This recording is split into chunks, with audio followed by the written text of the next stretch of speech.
¿Qué tal? Muy buenas tardes, es un gustazo saludarles y darles la más cordial bienvenida a una emisión más de tu programa radial Zona Libre. Les saluda con muchísimo gusto su servidor Raúl González. Estamos llegando a ustedes desde la señal de TRC Radio, el 89.3 de FM, 920 de AM. Le invitamos a que usted también por ahí nos pueda sintonizar en esta maravillosa herramienta que todos tenemos en la mayoría en nuestro dispositivo móvil, en nuestro smartphone, inclusive smartwatch, smart TV, laptop y demás, en Spotify, donde también usted podrá escuchar de manera diferida los contenidos que se presentan aquí en la diversa programación de TRC Radio.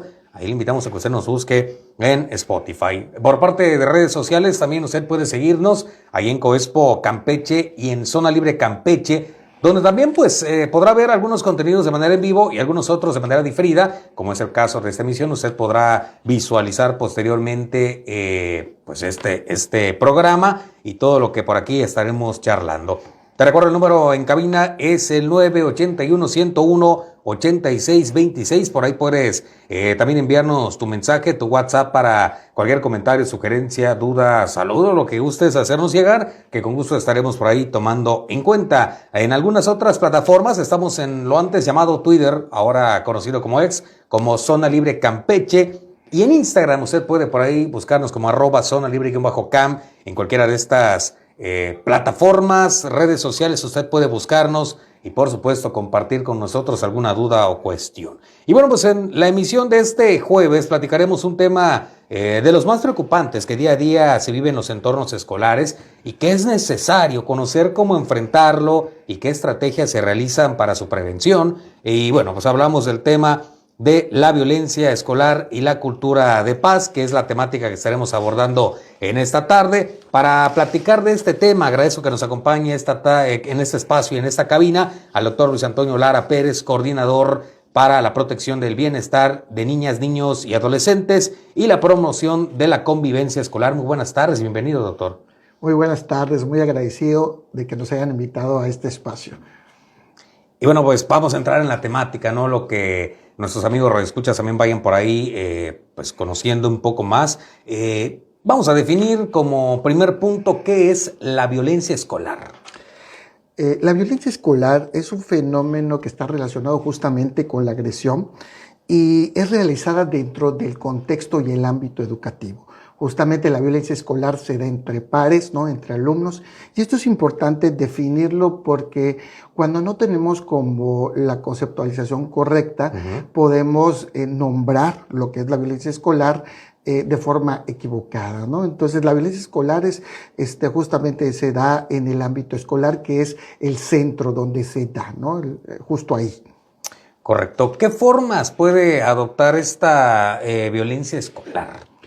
Fíjate que las formas que hay y las que hemos visualizado a lo largo de los años en lo que es la coordinación para la coordinación para la protección del bienestar de niños y adolescentes y la sana convivencia escolar es la agresión, la violencia como tal, el acoso, lo que es codificado como el acoso escolar, también la parte psicológica y sexual, ¿no? La violencia sexual, la violencia psicológica. Y justo se va adaptando, se va permeando, pero algo muy importante, en muchas ocasiones es desplazable, ¿no? En muchas ocasiones estas formas que se dan, el que hoy fue víctima, al rato puede ser agresor. Entonces, es algo muy característico de la violencia que se desplaza y puede cambiar justamente de pasar de ser víctima a ser agresor. Puede suceder, ¿no? No es, digamos, que una situación que se presente como tal, pero esto incrementa la presencia de la posibilidad que se replique, ¿no? Como usted menciona. Es correcto, sí, porque se van habituando y son las formas que las alumnas y alumnos observan a veces, muchas veces, en ambientes como ambiente de casa o ambientes de amigos, ¿no? Cuando van a algunos espacios de convivencia como el fútbol, como el taekwondo, otro tipo de actividades donde a veces lo resuelven con violencia. En diferentes ámbitos. Hay otros donde no, donde al contrario, hay una cuestión pacífica de resolución de conflictos, ¿no?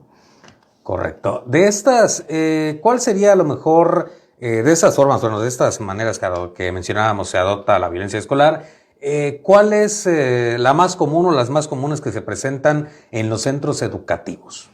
Fíjate que algo que ahorita estamos observando mucho y creo que es importante señalarlo, la violencia digital. Esto es algo que a partir de la, vamos a decirlo, pospandemia, desde la pandemia y pospandemia, la violencia justamente pasa, ¿no? Del ámbito, vamos a decir, presencial, ¿no? Corporal, relacional, y ya pasa una cuestión del ámbito de la violencia digital.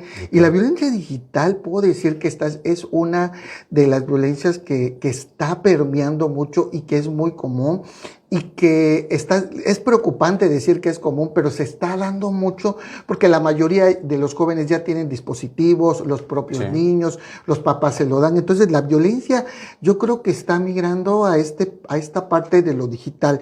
Digo, también podemos visualizar que hay acoso escolar, hay agresiones, ¿verdad?, de índole física, hay violencia psicológica, pero lo que está siendo preocupante en estos tiempos es la violencia digital en sus diferentes modalidades, y creo que esto es señalarlo, es importante, porque hay que hacer algo con ello.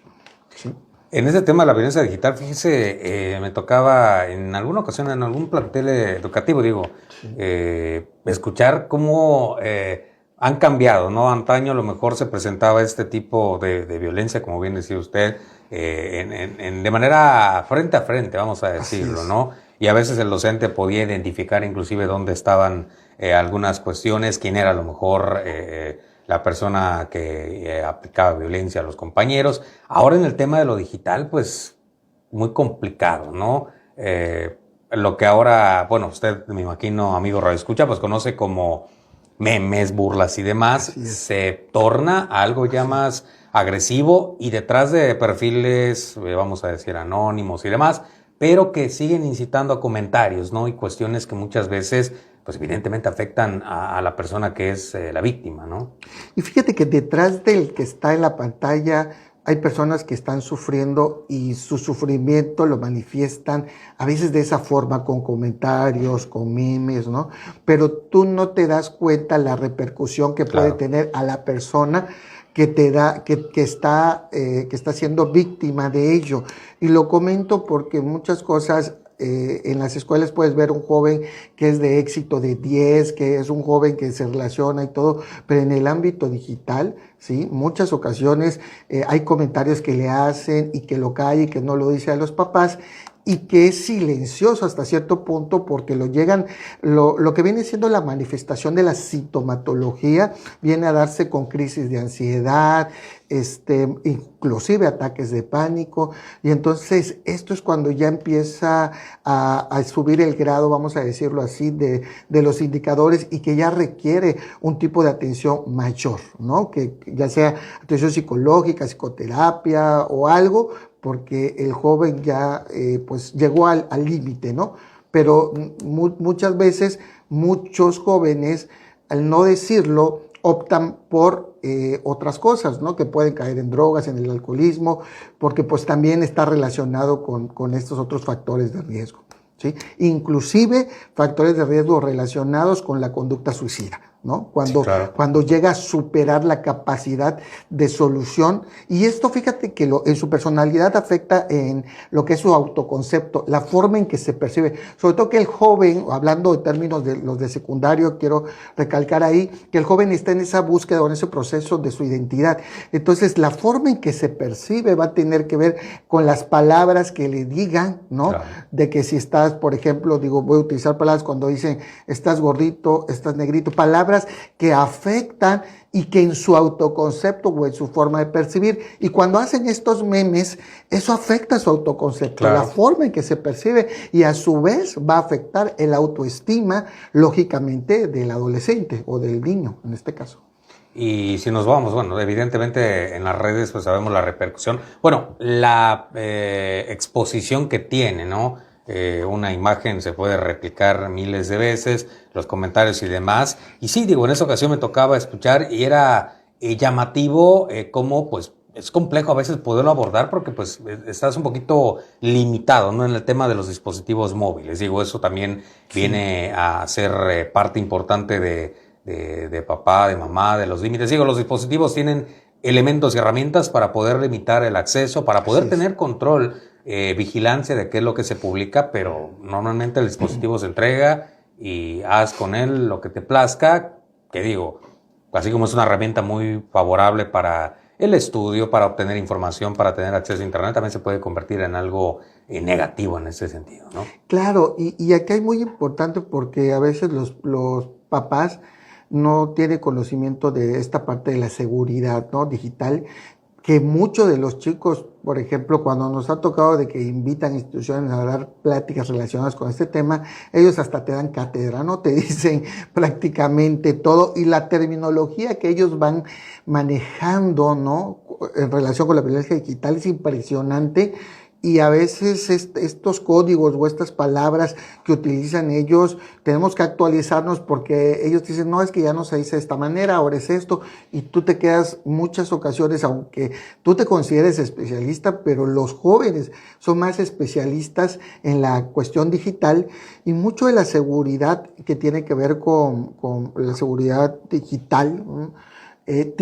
Yo creo que aquí hay que incluir a los jóvenes, a que ellos sean copartícipes, ¿no? De generar esta seguridad, campañas donde promueva la seguridad, donde se involucran los papás, pero donde las nuevas generaciones, como adultos, nos permitamos que también nos enseñen, porque la realidad es que rebasa la capacidad de lo que ellos tienen, y cuando el adulto solo regaña, grita o insulta, no sabe y lo regaña y lo grita, el chico lo vuelve a hacer y ya, total, ni sabe qué es lo que está acá, nada más me regañó, pero no sabe lo que hay más allá. Y es importante fomentar una cultura de la prevención en cuanto a lo digital con los papás, que ahí es el trabajo, creo, más fuerte, porque había un autor por allá en los años, en el 90 y 2000, que hablaba sobre la sociedad de los hijos huérfanos, ¿no? Sergio Sinai, y justamente la sociedad de los hijos huérfanos habla de que los papás vamos a trabajar y están prácticamente huérfanos, pero la realidad es que quien está educando aparentemente o malcriando o educando, diría yo, es lo digital, todo lo digital. Prácticamente pudiéramos decir que de ahí mucho de la educación que los papás dejan de hacer por estar en el trabajo es el aparatito que es el celular o el dispositivo, está siendo quien está supliendo, y eso es fuerte. ¿Por qué? Porque genera estamos hablando un tipo de abandono emocional y el chico se va a lo digital, pero posteriormente genera un vacío, porque lo digital no te va a llenar, ¿no? Va a haber un punto donde vas a sentir esa sensación de vacío, de que algo me falta, ¿no?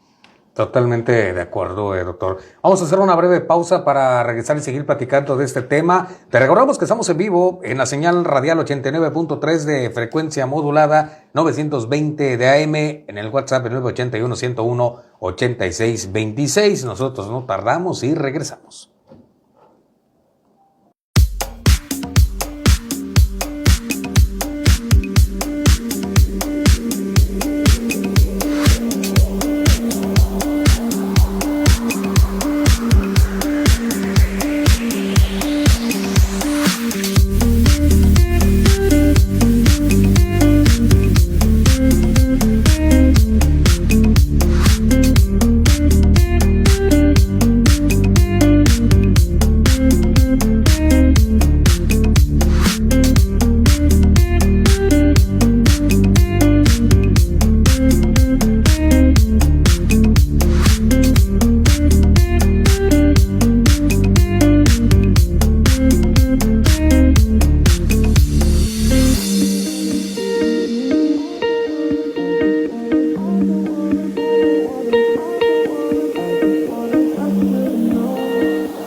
Bueno, pues ya estamos de vuelta, estamos de regreso con ustedes en la señal de TRC Radio. Enviamos un saludo caluroso a toda la audiencia del Camino Real, allí en Tenabo, el Chacán y Calquiní, quienes nos siguen por este espacio. También a quienes nos acompañan desde la Bahía de la Buena Pelea, allí en Champotón. Como siempre, un gustazo que usted nos acompañe. Y también a quienes, pues, de manera diferida podrán estar visualizando este video en la señal de Facebook, allá en Zona Libre Campeche y Coexpo Campeche. También le invitamos a que usted por ahí deje su comentario, cualquier cuestión que usted desee hacernos llegar, que con gusto se estará pues por ahí leyendo en este video que le reiteramos, estará más tarde por allá en la página de Facebook. Y bueno, pues le recuerdo que estamos en compañía del doctor Luis Antonio Lara Pérez, coordinador para la protección del bienestar de niñas, niños y adolescentes y la promoción de la convivencia escolar. Ya estuvimos hablando de la temática que nos atañe esta tarde, prevención de la violencia y cultura de paz en el tema en los planteles educativos, violencia escolar. Y bueno, pues para continuar, doctor, ¿cómo afecta, bueno, habíamos mencionado a lo mejor de manera genérica, pero cómo afecta la violencia escolar a la educación y por supuesto a la vida de los alumnos? Fíjate que esta pregunta es muy interesante porque cuando tú llegas a un aula o cuando llegas a un centro escolar, ¿no? Tú te vas a dar cuenta cuáles son los elementos que hay relacionados con la violencia, sobre todo lo que está alrededor de la infraestructura escolar. ¿Por qué? Porque la violencia escolar está relacionada con el ambiente que hay alrededor, hablando de la comunidad. Esto tiene que ver también si cerca de, vamos a decirlo, de esta escuela hay un expendio, en ocasiones de cerveza, o si cerca de esta escuela hay a veces en ocasiones, ¿no?, algunos anexos, o hay otras cosas que pueden ser, o hay un grupo de jóvenes, ¿no?, que están ahí cerca de la escuela que generan violencia. Esto es interesante e importante resaltarlo porque la violencia tiene que ver con la comunidad. Y la comunidad, muchas veces las zonas de riesgo donde se ubican las escuelas, va a tener mucho que ver, por ejemplo, la violencia familiar, la condición, digo, hay que decirlo, a veces socioeconómica.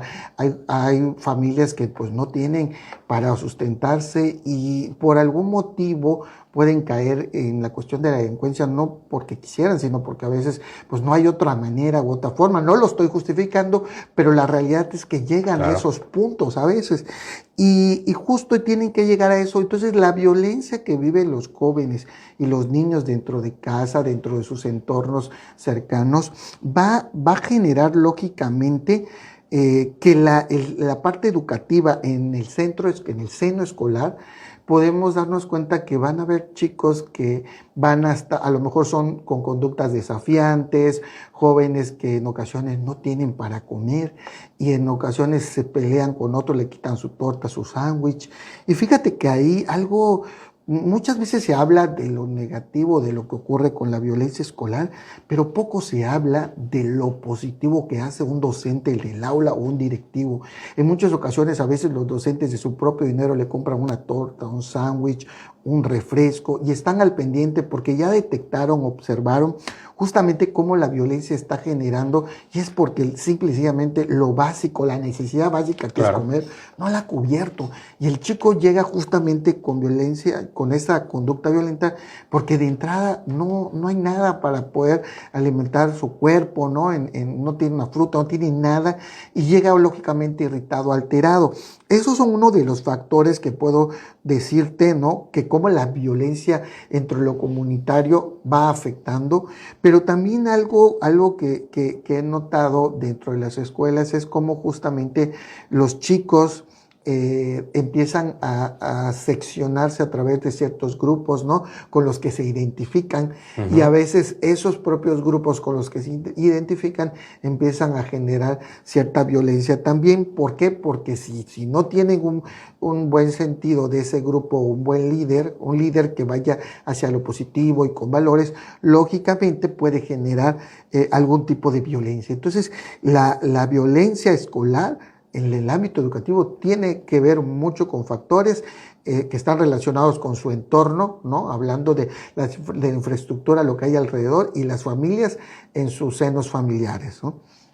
Correcto. Y bueno, ¿qué protocolos? Ya una vez que hablamos del tema de pues, la violencia escolar y todo este ámbito, ¿qué protocolos se ejecutan cuando existe la violencia escolar ya de manera general en cualesquiera de sus modalidades? Fíjate que hablando de protocolos es muy interesante pues hablarte del proceso y sí me gustaría hablarte del proceso porque cómo es que en el estado de Campeche en su momento no había absolutamente nada relacionado con esto, se crea justamente, se adopta unas medidas del Distrito Federal y a partir de ello se van creando varios protocolos, ¿no? En los cuales ahorita está vigente el marco local de convivencia y estamos ahorita adaptando y pronto estamos en el trabajo de poder actualizar justamente el protocolo, pero el que tenemos vigente es un protocolo rojito que se llama marco local de convivencia y el protocolo es claro, ¿no? Tiene temáticas de acoso escolar, ¿no? Lo que viene siendo maltrato, ¿no? Y violencia sexual, son como los tres temas. Pero también en esos protocolos tiene que ver con en el que tenemos aquí en el estado, que es el rojo, habla sobre lo que tiene que ver con las adicciones, pero también con la cuestión de las armas, ¿no? El uso de armas dentro de la escuela, qué protocolo seguir. Esto es importante porque existen los protocolos, sin embargo, actualmente el Programa Nacional de Convivencia Escolar ha hecho ciertas adaptaciones y actualizaciones, que es por el que nos regimos, ¿no? Okay. Cuando digo nos regimos, la coordinación se rige a través de este programa. Este programa últimamente sacó una guía para docentes de educación, que es este que tengo aquí, okay. Que te lo traigo para que lo tengas y puedas darle una revisadita. Es todas y todas contra el acoso escolar. Esta es una guía para el docente en la cual en esta guía justamente vienen elementos sobre prevención, resolución pacífica de conflictos, ¿no? Medidas de organización para el plantel educativo, ¿no? Hay justamente varios elementos que nos van a dar pues las pautas para poder generar entornos seguros. Esto es interesante porque fíjate que hemos pasado de modelos policíacos a modelos preventivos. Okay. En otros momentos, en otros sexenios, lo policíaco era, vamos a decirlo, muy importante. Sin embargo, nos hemos dado cuenta que lo policíaco tiene una cierta limitación en la cual algo más falta. Entonces se empezó a meter la prevención justamente primaria antes de que ocurra, y las acciones que van enfocadas ahorita están relacionadas con la resolución de conflictos, con el manejo de las emociones, ¿no? Ya nos vamos a un ámbito preventivo primario antes de que ocurra.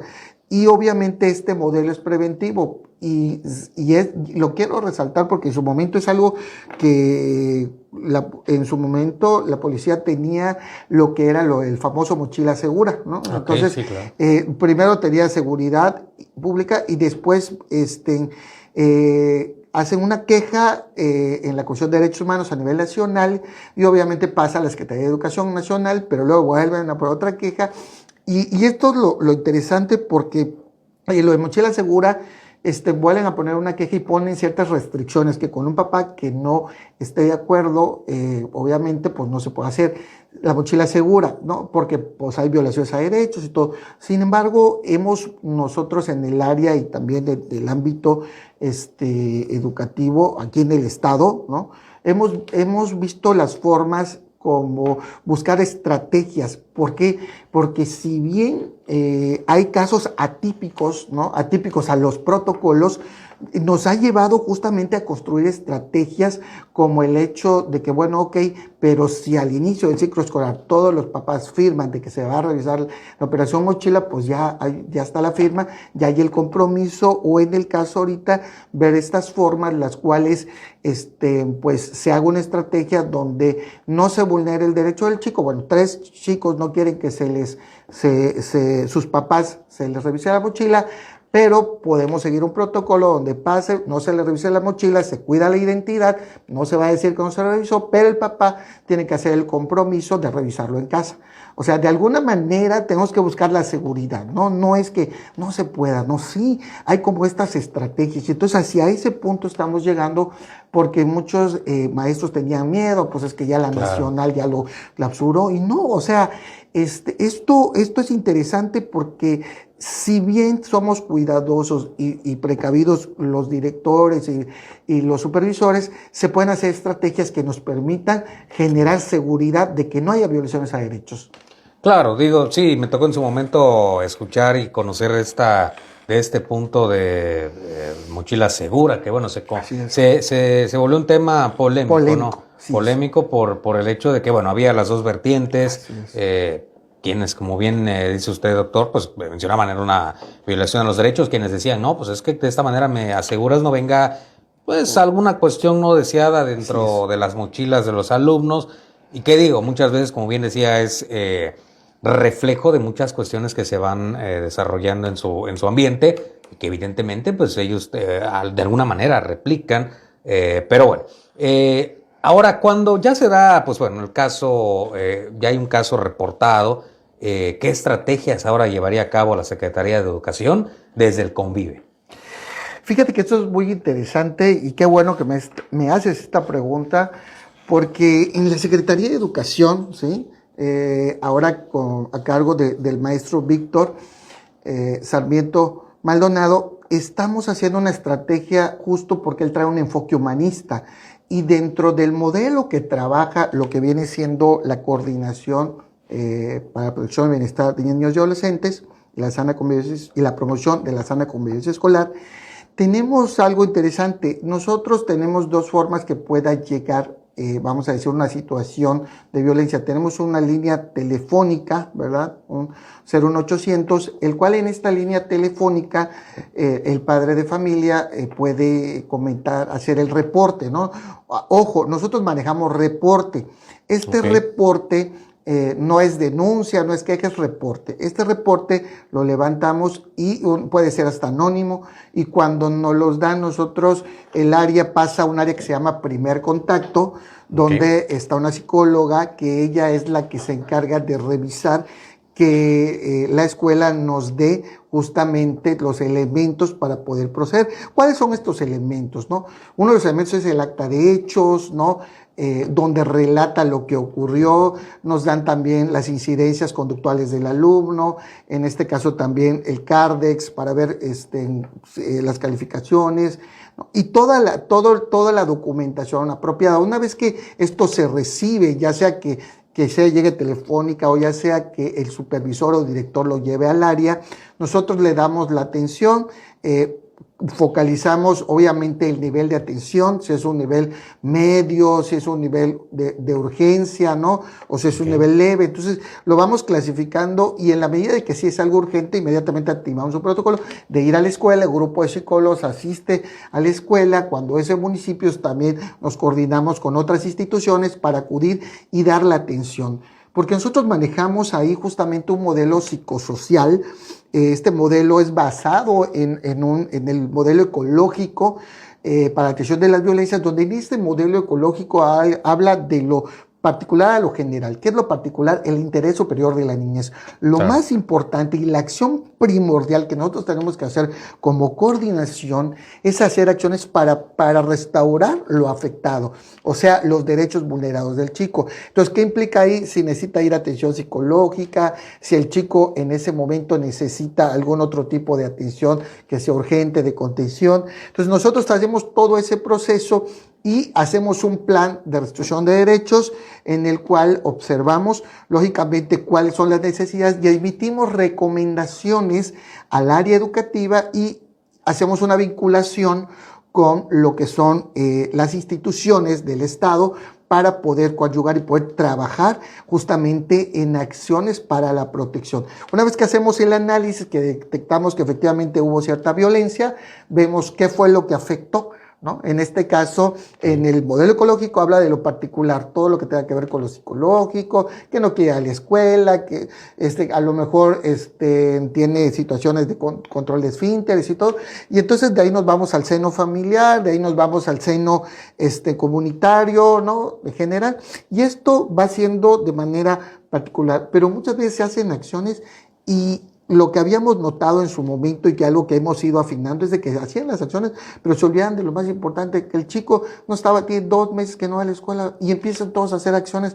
Óyeme, ¿y el chico está en la escuela? Lo primordial y siempre algo que nosotros cuidamos es que, a ver, profesor, a ver, director, el chico no está acudiendo a la escuela. Entonces vamos a buscar, porque ahí se vulneraría un derecho, vamos a buscar una estrategia, ya sea a distancia, ya sea que se le lleve, en este caso, las libretas. Y esas son las acciones que hacemos y obviamente vinculamos con instituciones y vamos a la escuela, las instituciones, y generamos estrategias. Hacemos mediación, hacemos talleres de prevención, talleres de atención.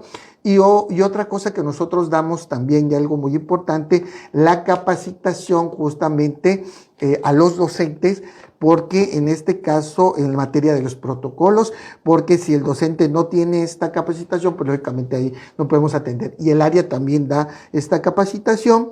Y eso es básicamente lo que nosotros hacemos en el área, ¿no?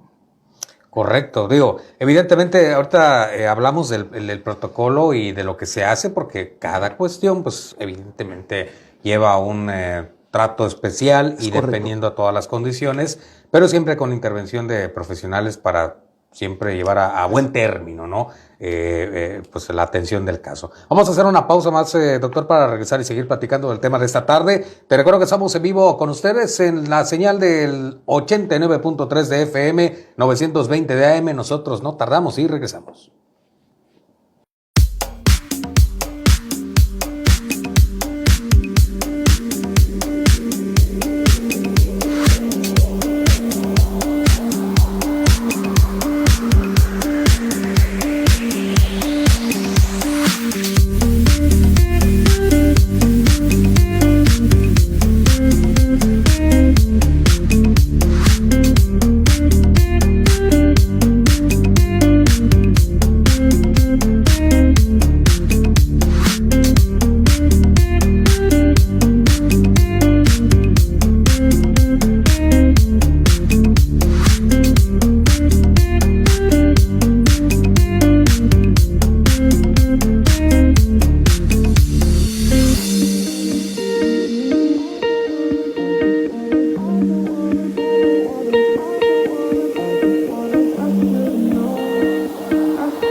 ¿Qué tal? Estamos, bueno, ya de regreso, estamos de vuelta a tu espacio radial Zona Libre. Gracias por continuar con nosotros.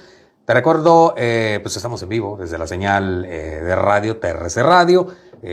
Y también le invitamos a que, si maneja evidentemente, que es raro quien no tenga por ahí este aplicativo de Spotify, pues pueda por ahí buscar los diferentes programas radiales, contenidos que de manera posterior se van subiendo.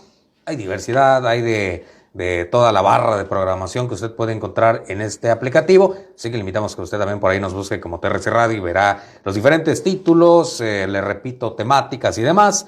Le recuerdo que estamos hoy charlando de violencia escolar y cultura de paz en compañía del doctor Luis Antonio Lara Pérez, coordinador para la protección del bienestar de niñas, niños y adolescentes y la promoción de la convivencia escolar. Ya estuvimos hablando de varias aristas que tienen relación. Antes de irnos a la pausa, pues estábamos platicando sobre qué protocolos pues, se ejecutan cuando existe violencia escolar, cuando se detecta un caso, y que recalcaba.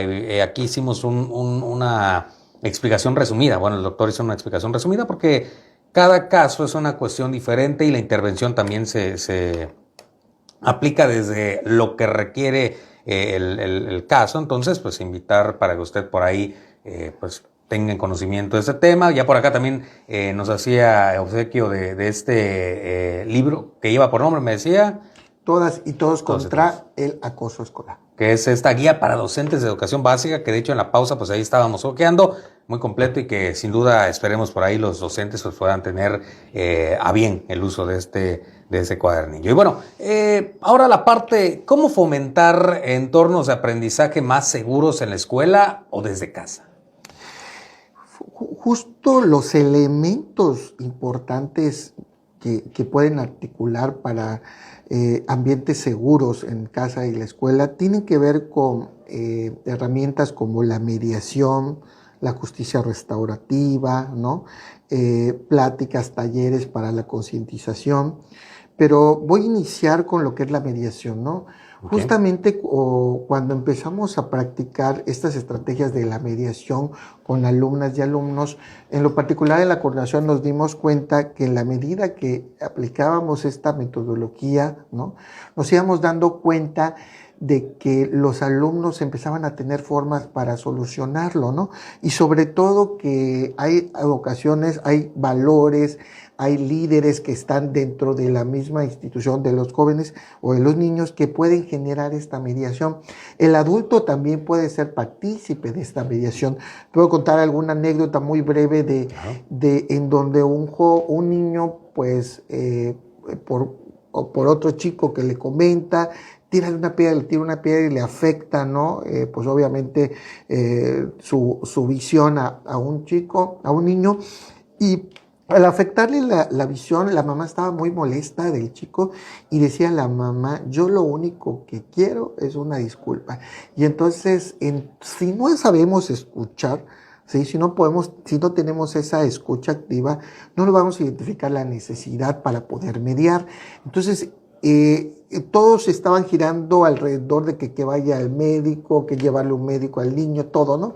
Pero la señora dice, no, yo estoy muy molesta, entonces yo lo único que quiero, ya se había hecho todo, y lo único que quería ella era la parte relacionada con la mediación, que era una disculpa, que claro. Eso tiene que ver con la justicia restaurativa. O sea, la disculpa es algo de carácter, es una reparación de carácter moral. Sí. Y que justo la mamá decía, con el hecho que le pida disculpa a mi hijo. Y entonces la otra mamá llegó, la propia coordinación con el ámbito educativo, con las autoridades educativas, mediamos y las mamás hablaron y ya luego uno de los jóvenes pide disculpas y dice, yo no te quería hacer daño.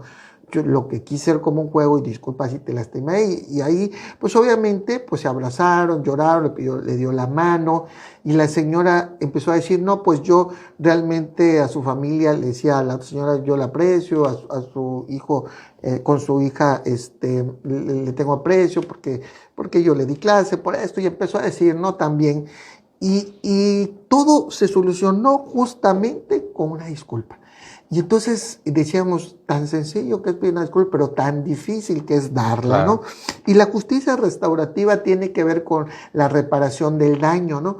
Entonces, en el enfoque de derecho trabajamos mucho esto de justicia restaurativa, incumples, cómo reparas, ¿no? Entonces, la reparación puede ser de índole moral, puede ser de índole económica, física, si afectaste una mochila o un dispositivo o algo económicamente, o si rompiste una silla reparando la silla, ¿no? Entonces, la reparación del daño tiene muchas vertientes, Y en la justicia restaurativa nos ha funcionado algo que también utilizamos en el área, es las preguntas restaurativas. Son preguntas enfocadas justamente, una de ellas que a mí me gusta mucho, cuando a la víctima o al presunto agresor, donde cómo te gustaría, ¿no?, que se reparara lo que te afectaron.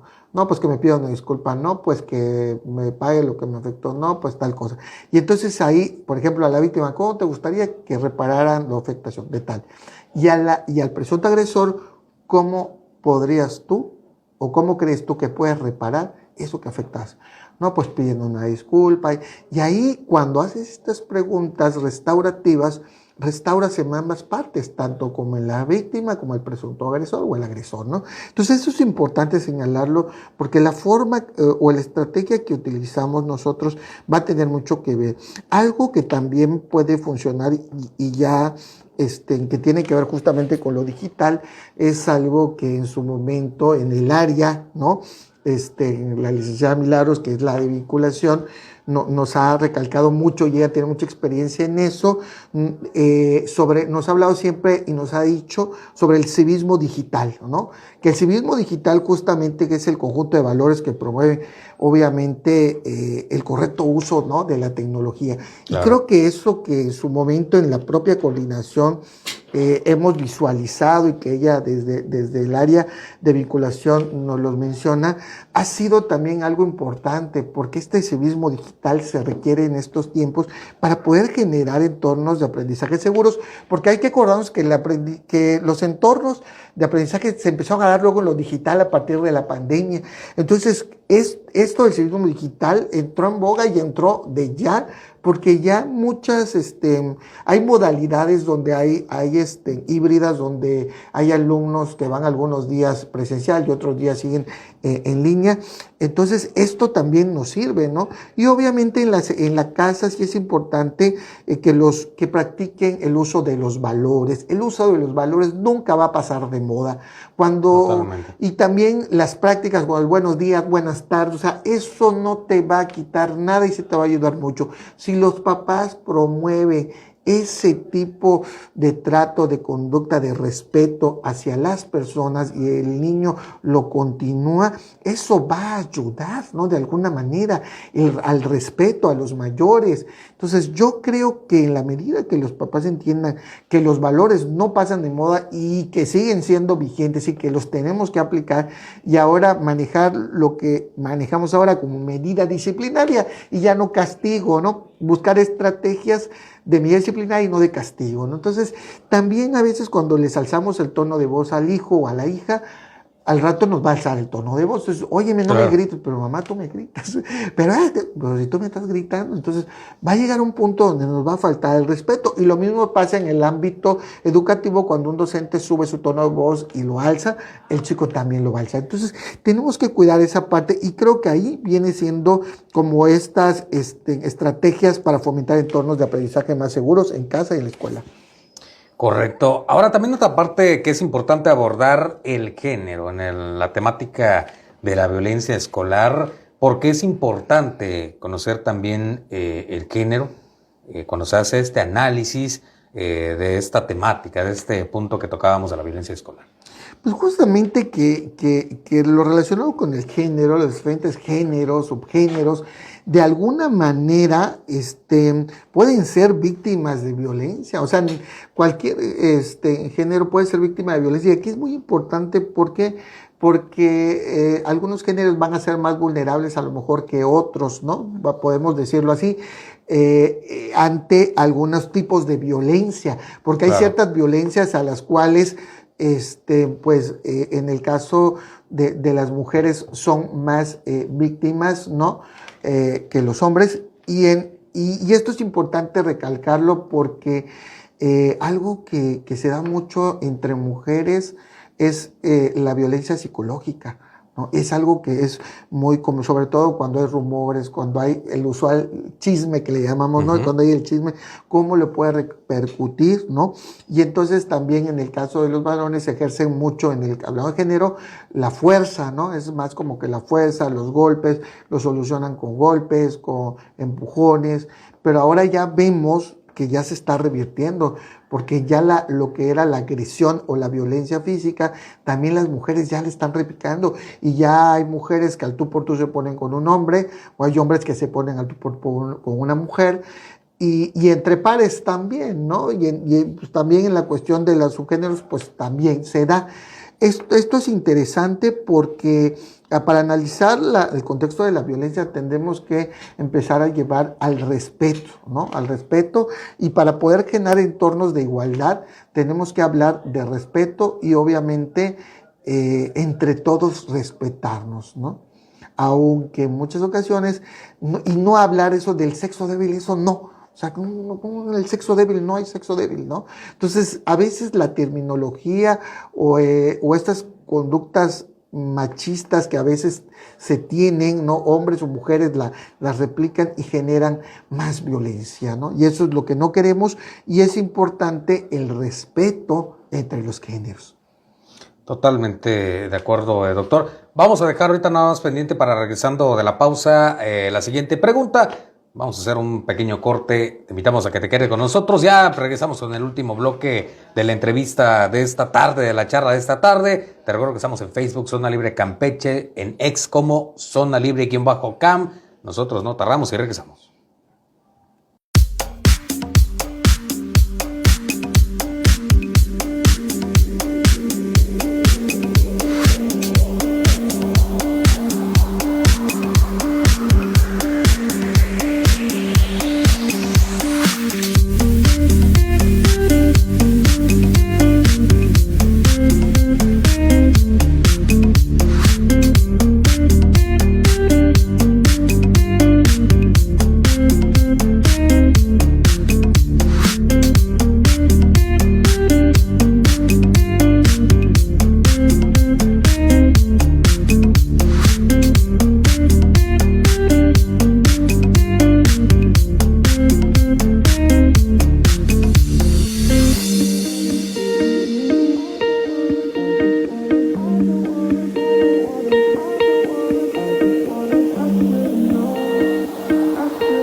Bueno, pues estamos de vuelta, estamos de regreso en el espacio radial de Zona Libre, ya prácticamente el último bloque de la charla de esta tarde. Gracias a todos los que siguen con nosotros en la señal radial y quienes también de manera posterior, pues por ahí podrán escucharnos en Spotify o también vernos por la señal de Zona Libre Campeche, donde pues estaremos llegando para ustedes de manera diferida y que bueno, usted podrá hacer una retroalimentación de lo que estuvimos platicando esta tarde en compañía del doctor Luis Antonio Lara Pérez, coordinador para la protección del bienestar de niñas, niños y adolescentes y la promoción de la convivencia escolar. Bueno, vamos a ir ya cerrando la charla de esta tarde. Un punto también importante que se abarca, la cultura de paz. ¿Qué es la cultura de paz? Bien, la cultura de paz está relacionada con este conjunto de valores que promueven la convivencia pacífica, ¿no?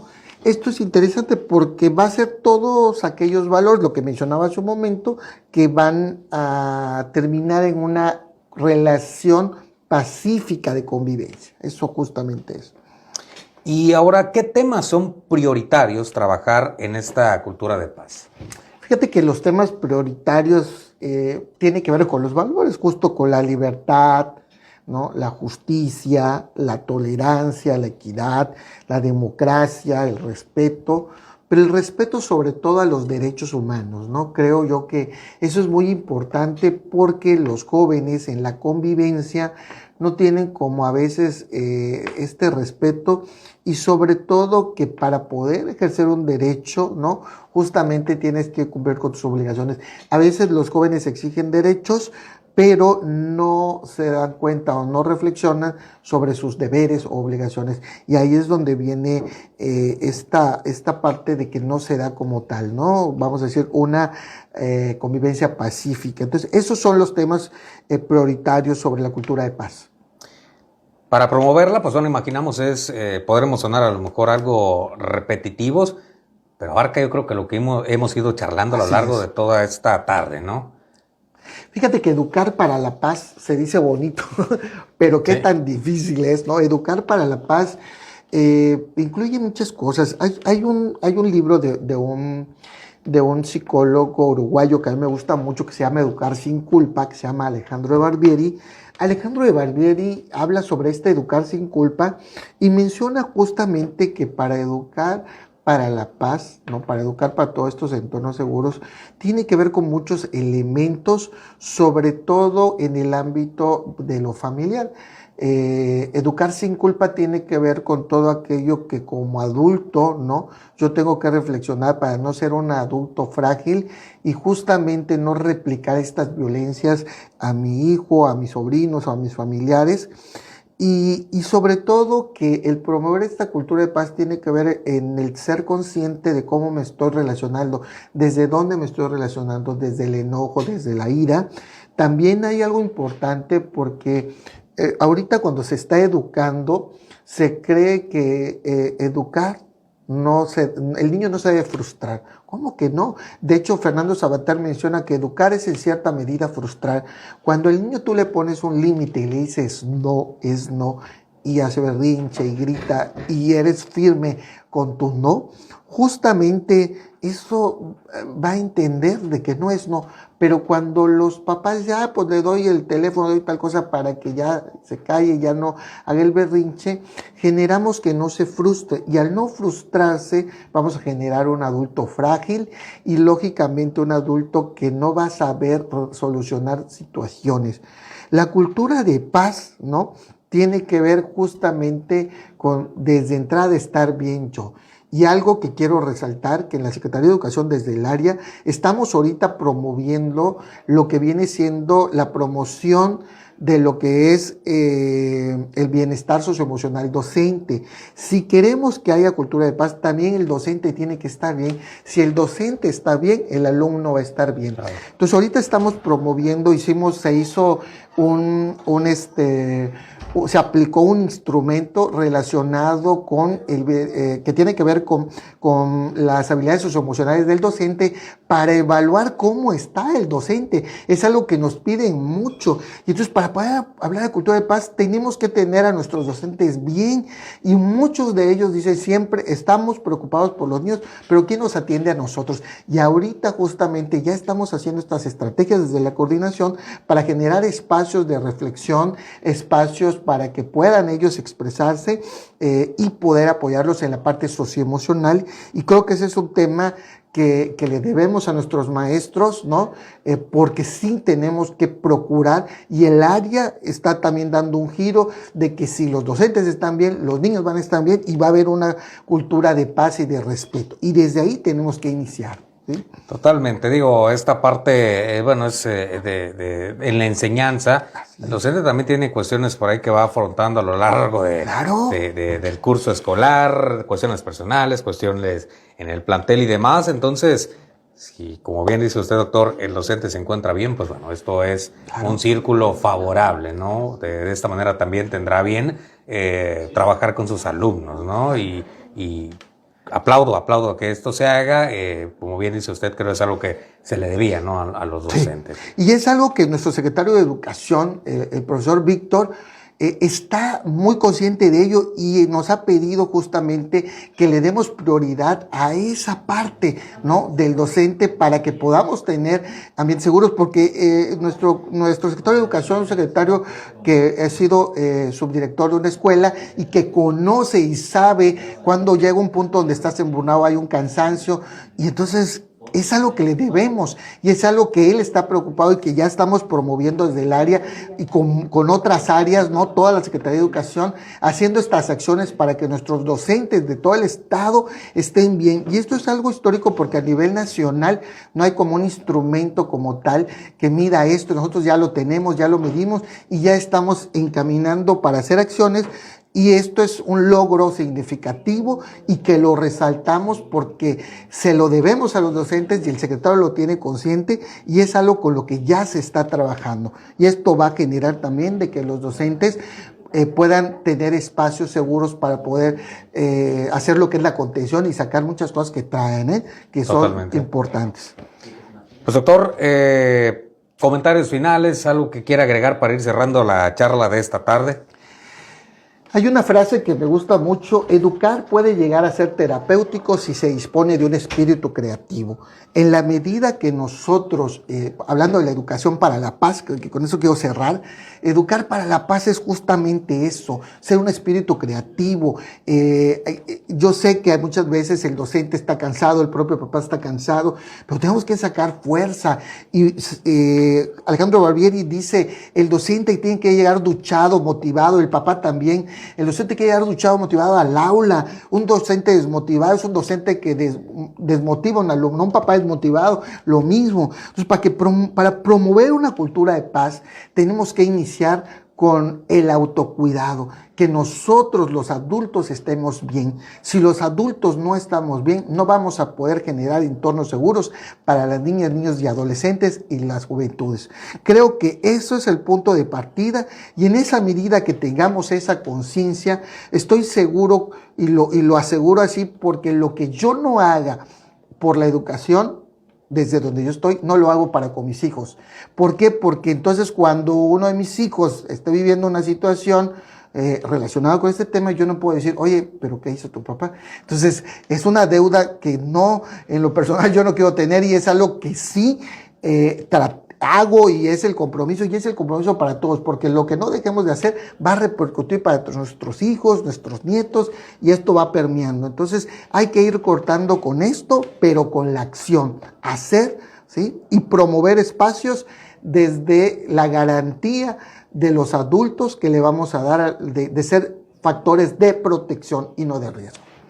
Muchísimas gracias, doctor, por acompañarnos esta tarde y por esta charla que pues esperemos por ahí también, hay muchas más aristas por abordar, pero hablamos de lo esencial y que pues en casa también tengan a bien informarse sobre todas esas temáticas, que estamos seguros en los planteles educativos tienen amplia información de ello. Muchas gracias.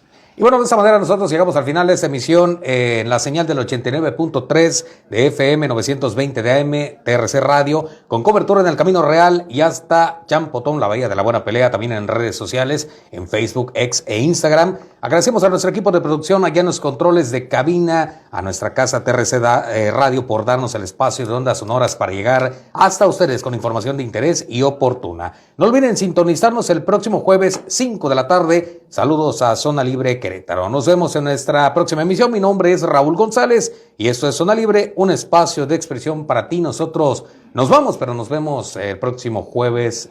Nos escuchamos.